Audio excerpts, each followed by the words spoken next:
Digital doesn't replace on-the-ground prospecting. So that's a good one about here. We're all talked about, social media, and we got to get these clicks, and what's our advertising marketing plan through social media, and newsletters and all these other things. But the best prospecting is done old school and shaking hands and meeting people. And right now I still sell about 30 cars myself just from meeting people prospecting. I won't say his name, but last night I bought a mattress off someone. They delivered it to my house for one of my grandkids because we have a special room set up. They delivered it, and I started talking to him, and he was the owner of a furniture business slash, mattress, and kind of talked to him about what I do, and he said, "Oh, you know what? I'm in the market of a new vehicle." And I, gave Pierre the lead today, and we're going to get an appointment. But when I'm out for supper with a server, like in sales and in business, you got to be on it all the time. I wish that you could say you're not on, but if you truly want to be successful, you got to introduce yourself and tell people what you do. And that's part about loving what you do. I like to tell everyone that I'm in the car business. I like to tell everyone that I'll help them with their automotive needs.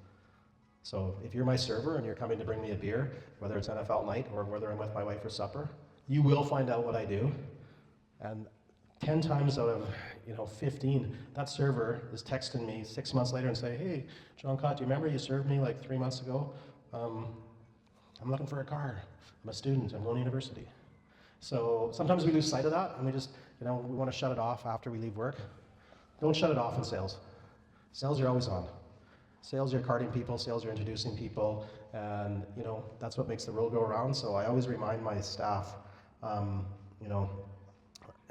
tell you a little bit of story, then I'm going to be done. But when I first started in the car business back in Saskatchewan, they told me my boss told me I needed to be on the road, right? So it wasn't a day off, it was a day on the road. And I was like, "What do you mean?" He goes, "It's not your day off, it's a day on the road." And I said, "Explain it." He goes, "Well, no matter what you do today, your job is to prospect and find some leads." Well, I took it literally. I jumped on the car and started, hitting different businesses and different type of things. I went to a coffee shop back in the day, and, would give $50 and buy everybody in the whole coffee shop coffee that day, and with my cards. And then, sure enough, a month later, some old person walked in and said, "Hey, I'm looking for John Cott." And I came running up, full of eager, and then another salesman ran over and said, "That's my customer. I've sold him his last 3 Cadillacs." And the old guy goes, "Yeah, but you didn't buy me a coffee. I'm going to deal with John." Right? So I want you guys to think about day on the road. When you're getting gas, when you're going and dropping your laundry off, dry cleaning somewhere. Does the person know what you do? Does the person know what you do for a business? And